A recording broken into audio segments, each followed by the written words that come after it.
Hello, I'm Austin Pollock. You're watching Uncensored right here on 6 News. Well, just over 1 year since the federal election, one new MP has made quite the name for himself.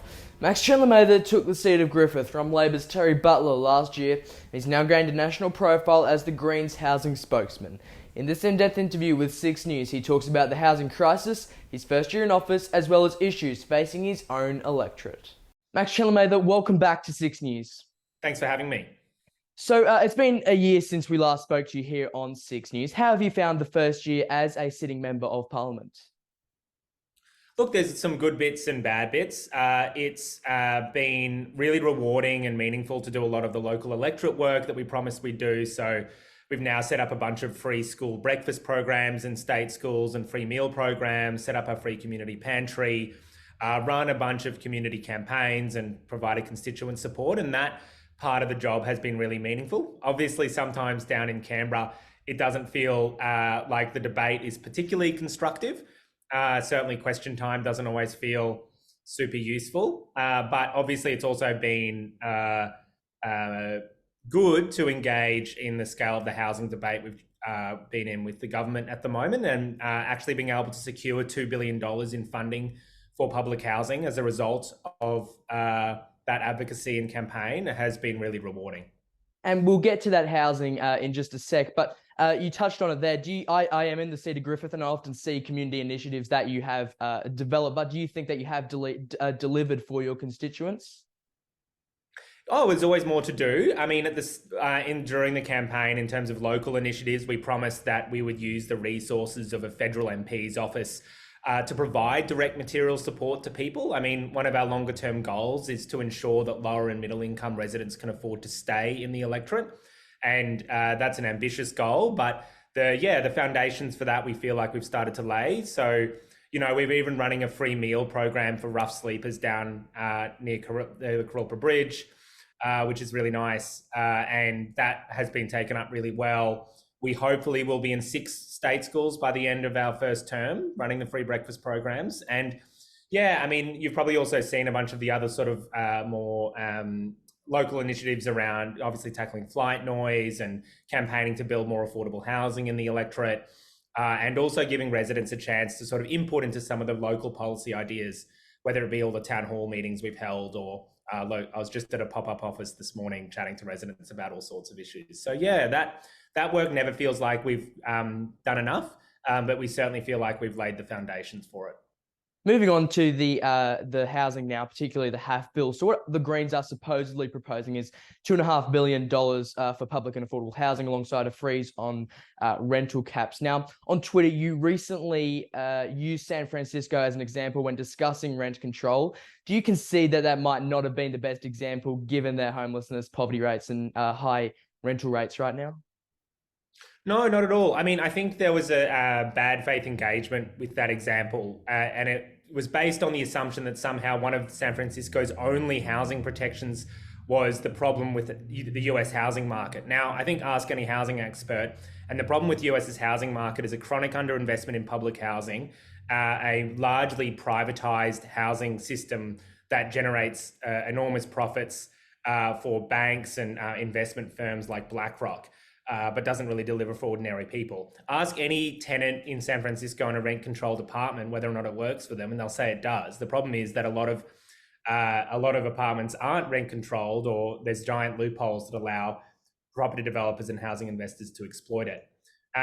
With regards to our demands, I mean, I think in light of the fact that the federal government have now just announced a $19 billion surplus, that we're pushing for a ongoing $2.5 billion investment every year in public and affordable housing, and nationally coordinated caps on rent increases and a temporary freeze on rent increases to give renters a bit of a break, I think increasingly is looking very reasonable. And certainly all the data that's come out over the last few days around rents going up even faster in capital cities than people expected, that landlords are making enormous profits out of the housing system, $10 billion in the last recorded financial year, I think is demonstrative of the fact and clearly presenting the fact that we need to do much more on the housing crisis. And certainly the Greens have proved that we're willing to compromise. We secured the $2 billion that's going out the door right now in public housing, and we're willing to compromise again. But our general view is that right now there's millions of people doing it tough, and the federal government largely is pretending like there's nothing they can do. So, what is the strategy of the Greens now, given that it's going to be some time before the bill's voted on again? Yeah, well, we're wanting to build as much pressure on the government as possible and make it clear to them that they can't ignore the 1/3 of this country who rents. Certainly, we know now, I saw this morning that Daniel Andrews had refused, the Victorian Premier had refused to rule out a freeze on rent increases. We know other state jurisdictions are thinking about it. And so on that, now is the perfect time for the federal government to do what they did on energy price caps and coordinate via National Cabinet, a body, by the way, where all but one member of that body is from the Labor Party, and coordinate an emergency freeze and then ongoing cap on rent increases, given they were able to do that on energy prices, and given now there's various state premiers who aren't ruling out pursuing that action. And when you've got that opportunity, I think now is the time to act, to give renters that little bit of protection. And then on investment in public housing, they've now proved they can invest directly in housing with that $2 billion one-off payment that we secured. But why not then make that $2.5 billion and invest that every year, given that you've got a $19 billion budget surplus? So we'll be going out and making those points. Of course, we're also willing to negotiate with the government, which we'll continue to do, and make clear we're willing to compromise. But certainly we don't think just waving through a plan, the Housing Australia Future Fund as it stands, which does nothing for renters, and we'll see the housing crisis get worse and gamble a bunch of money on the stock market and spend no more than $500 million from 2024-25 a year. Perhaps people can forgive the Greens for thinking that's not even a barely adequate response to the housing crisis we face at the moment. What about your average, mum and dad investors, landlords, with the proposed rental caps? How would it affect them who possibly are using their investment property to supplement their income?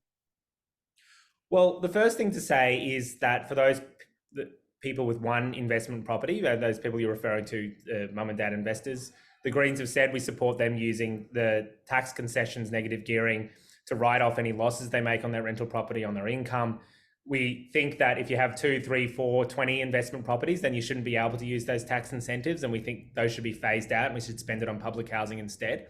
The other thing to say is that we know the strong evidence now suggests that a lot of property investors are making a lot of money out of this housing system. And I think it's reasonable to say that after rents have gone up over 20% in some places over the last 12 months, we slow down those increases.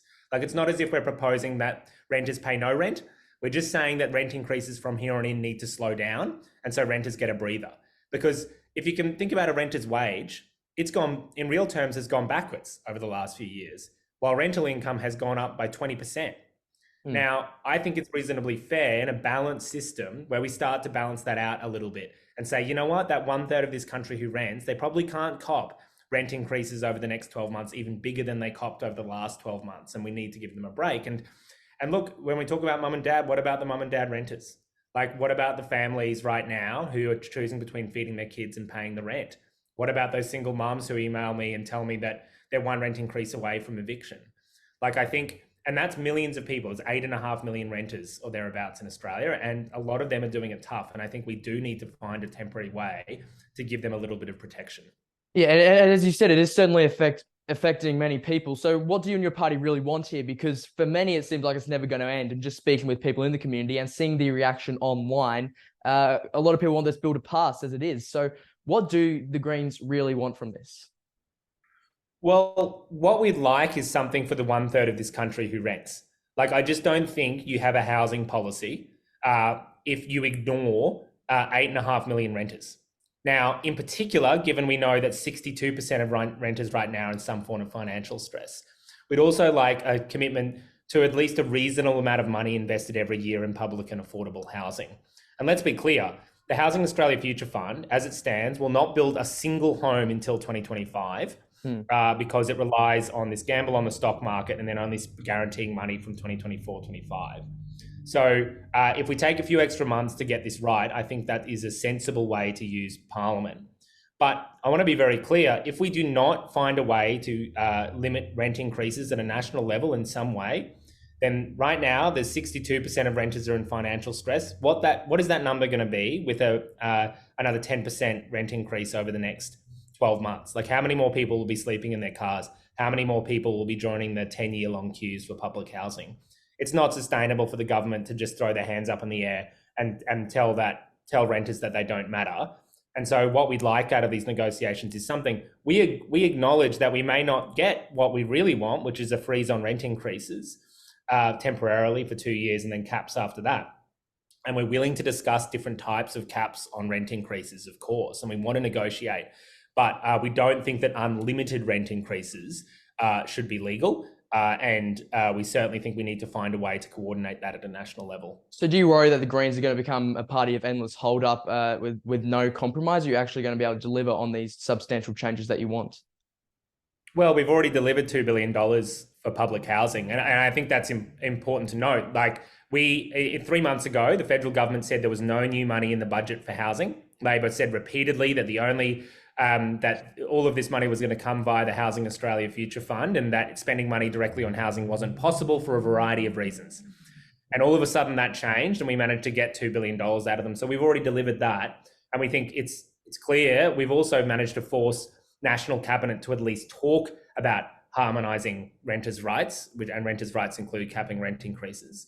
So we've managed to eke that out of the federal government, and now we would like to use that pressure to actually deliver something for renters in particular, but also locking in an actual adequate, not even the perfect, not even the good, but just at least an adequate amount of investment in public and affordable housing every year. I mean, I want to be clear, at the end of Labor's 5-year plan right now, there will be more people waiting for public and affordable housing, more renters in financial stress, and a worse housing crisis than we have now. And I don't think it's a good idea to lock that in. And hopefully the Greens have proved that really what we're pushing for here is outcomes, given we've secured some.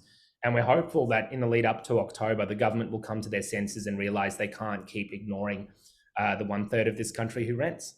Do you worry, the latest news poll shows a slight drop in support for the Greens. If a double dissolution was to occur sometime soon, do you think your party could be hurt by this?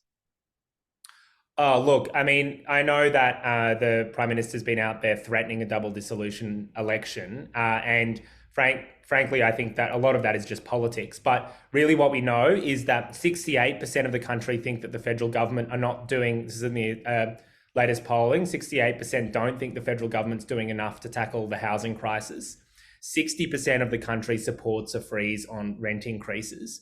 And I think it would be foolish of the government to force the country back to an election on the basis that they were so opposed to doing something for renters or spending more on public and affordable housing. And I think if we went to people's doors and they said, well, the reason we forced the country back to an election is because we oppose the Greens' proposal to spend just $2.5 billion a year on public or affordable housing or limit rent increases. I think they know that would be foolish. And a lot of this is just white noise from them, attempting to distract from the serious housing issues that largely at this point they're ignoring. Like, I think they go down that line because they would prefer to be debating a double dissolution election. What they don't want to really debate clearly is real and serious solutions to the housing crisis, which is what the Greens are trying to focus on.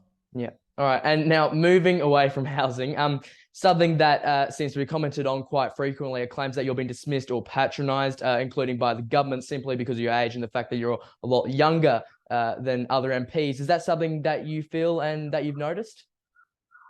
Certainly, I've noticed a level of intensity from the federal government. And I think, look, as I've said previously, I think they are pursuing this sort of a tactic of personal attacks and all of that because they think that that applies pressure. And as I've said before, that's not pressure. It doesn't feel like pressure. We know real pressure are single mums choosing between feeding their kids or paying the rent. We know pressure is pensioners being one rent increase away from eviction. We know pressure are people, spending more than 50% of their income on rent and wondering if there is ever going to be a light at the end of the tunnel. And I think they're focusing on that, the federal government, because they know they've lost the policy argument. It's much easier for them to attack people personally like me than it is to justify allowing unlimited rent increases or justifying a $19 billion surplus while they're refusing to spend more than $500 million a year on social and affordable housing, or justify spending $30 billion a year on the stage 3 tax cuts or raising more from student debt indexation than they are on taxing gas corporations. And I think they revert to those personal attacks. They revert to trying to undermine people's credibility in an attempt to drag the debate down into the gutter and disempower people and ensure that people don't have any hope that the political system can give them something better than the crumbs that it's giving them now. And look, my message to the Labor Party is that that's never going to work. Like, it's just never going to work. And eventually people are going to see through that and recognize that there's enough wealth in this country for all of us to live a good life. So you don't think it's affected you or your party? No, not really. No, I mean, I think a lot of people have been very kind in reaching out and checking in. But to be perfectly frank, I take it from a party that often represents the interests of property investors, property developers, and banks.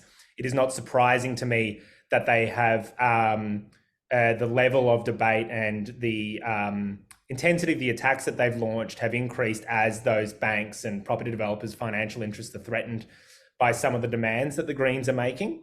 And, you know, be it on Labor's head if they want to fight harder for property developers and banks than they want to do for renters or for people waiting for public housing.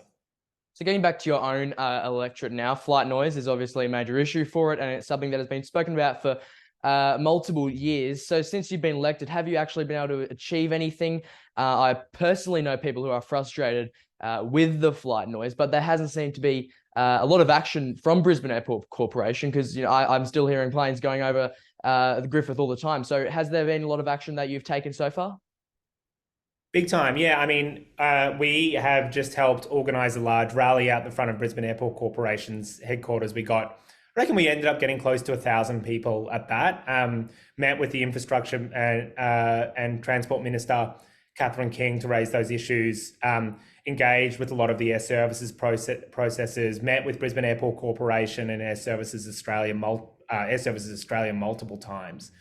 I mean, the reality is that what we're pushing for, which is a cap on flights and a curfew for Brisbane Airport, in Sydney, that was won by years of protest action and community activism, as well as supportive federal and state representatives. And so the message we gave in the lead up to the election and what we'll keep giving is that the only way we're going to win this is by mobilising eventually tens of thousands, if not hundreds of thousands of people around this issue. What we found, unfortunately, is that the federal Labor government so far have not wanted to budge. But we are hopeful that we'll continue to be able to build pressure. It's certainly something we've worked a lot on. We've held large town hall meetings about it as well. And we certainly intend to support future protest actions. And going forward, what we plan to do is reintroduce our private members bill into Parliament, probably in the next few sitting weeks. And that private members bill would legislate a curfew and cap on flights, which is basically what Sydney Airport has. So look, we're going to keep chipping away on that, but I think the reality is that the pressure we need to build on that is going to take years to pay off. It's not, you know, we previously had a prime minister in this seat who promised to take action on flight noise and ended up not doing anything for whatever reason. So, you know, the power of the aviation industry and the ineffectiveness of Air Services Australia means it's going to take years to work on this, but we're certainly committed to doing that. And just finally, another big issue in your electorate is the 2032 Olympic Games. And we obviously know that does mean the closure of East Brisbane State School. Has there been any progress made in your fight? And also, I think alongside Amy McMahon, who I think is the local or state member, state Greens member, to stop the demolition? Working very hard on that. And I mean, for your listeners or viewers, it's completely wild, right? Like the state government want to spend over at least $2.7 billion demolishing and rebuilding the Gabba Stadium, destroying East Brisbane State School and Raymond Park, a much-loved public park, and resuming homes, all for a 4-week sporting event. And by the way, not replacing a school in the area. So there'll be no public school in the entire East Brisbane Kangaroo Point catchment. They're just going to move the school to Coorparoo, which is well outside the catchment and up to 30 to 40, even an hour's walk away. So look, we just held, we've been holding a bunch of events in Raymond Park. I did a lot of advocacy towards the federal government to pressure them into not giving any money directly to the project, which we managed to secure, pressure the federal government into backing away from that. But what the federal government is still doing is cross-subsidising it really by funding other parts of the Olympics infrastructure, which we're still frustrated about. So look, we've had a little bit of progress. We also know that at a state level, all of the state crossbench has supported the Greens push to dump the Gabba Stadium demolition and rebuild. In particular now, because even the IOC, the Olympics Organising Committee, etc., have said that there's lots of other viable options, whether it be Carrara Stadium, which was used for the Commonwealth Games, QE2, ANZ Stadium, which has a warm-up track and an athletics track and it was used for the Commonwealth Games. It sort of beggars belief that the state government are doubling down at the moment on this project. And yeah, we're going to throw a lot of resources into defending our school and park and stopping this colossal waste of money that frankly should be used on housing and schools and hospitals, not on a vanity project for the Queensland Labor and federal government. But we do know the Olympics will bring a major boost to Brisbane, and the Gabba, just going there, it's an old stadium, it's an aging stadium, and you play AFL there, and it's one of the players have been saying it has some of the worst facilities in the league. Don't you think that should be rectified, given it will be coming towards its end of life use period? Well, it's got a lot of years ahead of it, especially if it had some pretty basic renovations done, which it could. And like we've pointed out, that a lot of the issues in that stadium could be fixed with a much cheaper renovation, not an entire demolition and rebuild of an entirely new stadium. And I think you could achieve that for a much cheaper amount of money with much less impact. And it's also important to say that the scale of the infrastructure that they want to build now, what we also know it's going to do, as reported this morning, is going to eat up a lot of construction materials and skills, which is going to exacerbate shortages of those skills and materials that we should be putting to work building much more important infrastructure like housing, schools, and hospitals.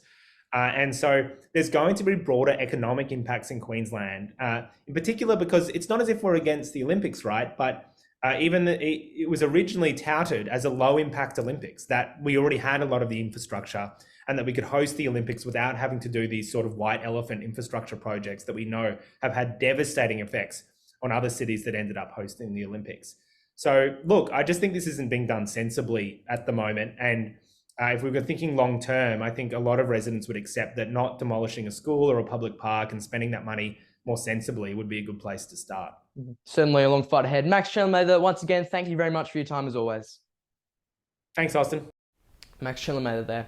And that is Uncensored for now. As always, the latest headlines and breaking news can be found on our website, SIXNewsAU.com, and on social media, just search SIXNewsAU to find us. And don't forget, you can tune in live and on demand 24/7 to 6 News by subscribing to us on YouTube. Plus, you can support our independent journalism at patreon.com/SIXNewsAU. For now, though, I'm Austin Pollock. Thanks so much for your company, folks. As always, we'll see you soon.